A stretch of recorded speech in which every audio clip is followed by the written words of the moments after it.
코스피 증시는 아직도 목마르다. 자, 어제 반등을 했지만 코스닥은 좀 처졌고 오늘 또 한번 반등을 해줬으면 좋겠는 날인데요.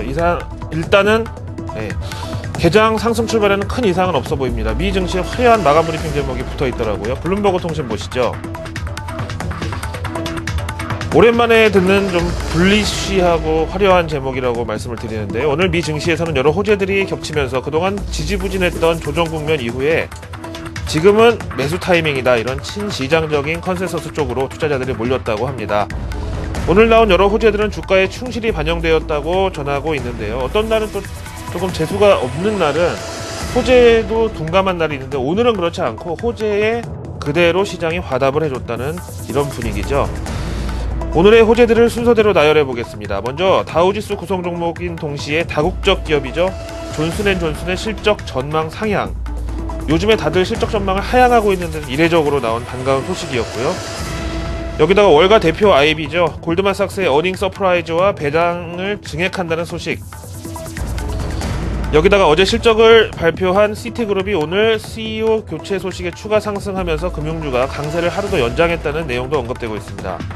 이어서 펀더멘털 이슈로는요, 9월 산업 생산이 1.4% 증가하면서 2009년 3월 내 최대폭을 기록한 동시에 전문가들의 예상치 0.2% 플러스를 훌쩍 뛰어넘었던 것, 그리고 멀리 유로존에서 또 들려온 소식이 있는데요. 독일은요, 만약의 경우에 대비해서 독일과 스페인 간 크레딧 라인, 그러니까 1대1 직접 보증을 통한 신용자산 지원안을 마련해 놨다는 이 독일 측 정부 관계자의 발언이 전해진 것도 오늘 글로벌 증시 그리고 글로벌 금융시장 위험자산 선호 현상에 한몫을 단단히 했다라고 볼 수가 있겠습니다.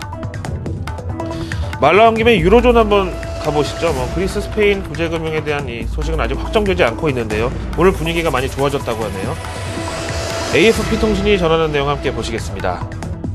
유럽 시간으로 현지에서 화요일 유로존 구제자금의 보증인 역할을 하는 EFSF 채권 입찰이 있었는데요. 앞에서 들어보신 대로 날짜를 잘 잡았죠. 자, 그런 덕분에 마이너스 0.0238%의 금리로 19억 9천만 유로의 자금을 조달하는 데 성공했습니다. 여기서 마이너스는 우리가 흔히 알고 있는 이런 부정적인 의미가 아니고요. 이렇게 채권 발행에서 낙찰금리가 마이너스를 기록했다는 것은요, 투자자들에게 이 채무자 역할을 하게 되는 EFSF의 안전성에 대한 신뢰가 두터웠기 때문에 이런 역마진, 그러니까 쉽게 말해서 이자를 안 받고 오히려 원금이 조금 줄어들더라도 이 EFSF에 돈을 빌려주는데 상당히 호의적이면서도 적극적이었다고 풀이가 가능합니다. 이에 따라 유로존의 위험 표시기회라고 할 수 있는 국채 시장도 안도릴 일을 펼쳤고 유로존 증시도 여기에 화답했다는 설명입니다. 미국, 유럽 이상 없이 좋네요. 현지 전문가 시황 두 편을 한번 들어보기로 하시죠. 먼저 빔 캐피탈 매니지먼트입니다. 이번 어닝 시즌에서 특히 반가운 것은 금융주 결과가 좋다는 것인데, 최근 반등장에 긍정적으로 작용하고 있는 모멘텀도 바로 이것이다. 그러니까 앞으로도 월가 금융주의 실적에다가 최근 분위기가 반전된 경제지표 개선까지 이어진다면 추가 상승 가능성도 바라볼 수 있는 상황이다라고 언급했습니다. 늘 말씀드리지만 외국계 투자자금의 헤드쿼터가 몰려있는 이 월가의 금융주들과 우리 증시 외국인 매매 동향은 동조화 비율이 상당히 강하죠. 그런 차원에서 미 은행주의 반등이 국내 증시 외국인 순매수 전환에 필수 불가결한 요소다라는 것은 말할 필요가 없겠습니다. 월가 금융주 실적 좋다는 게 반갑다. 저도 동감을 하는 바고요. 이어서 또 한편 들어보시죠. 이번엔 펀드 매니저 현지 의견인데요. 스티펠 니콜라스 측, 투자자들의 최근 자금 흐름이 안전자산에서 다시 위험자산 쪽으로 복귀하고 있다. 다만 요 며칠 경제지표전을 일시적으로 갑자기 좋아진 것, 요 정도로 보고 앞으로도 경제성장 둔화라는 이슈는 지속될 것으로 전망한다고 밝혔습니다. 그러니까 이 경제지표에 대한 눈높이가 좀 낮아진 상태에서는 어쩌다가 경제지표가 한 번씩 좋게 나올 때 업사이드 서프라이즈의 가능성은 그만큼 높다라는 이 설명이 되겠죠. 자, 다음 내용 보시겠습니다. 애플이 드디어 또 한 번의 이 선전포고를 하고 나섰습니다. LA타임즈입니다. 좀 좋게 말하면은 창의적이고 혁신적이지만 반대로 말하면은 뭔가 좀 이렇게 일을 꾸미거나 혹은 또 생색을 내는 것을 좋아하는 애플이 아이폰 5에 이어서 아이패드 미니를 다음 주 화요일 23일에 공개할 모양입니다. 스페셜 이벤트라고 나왔고요. 언론에 보내는 초대장이 바로 원문이 이거거든요.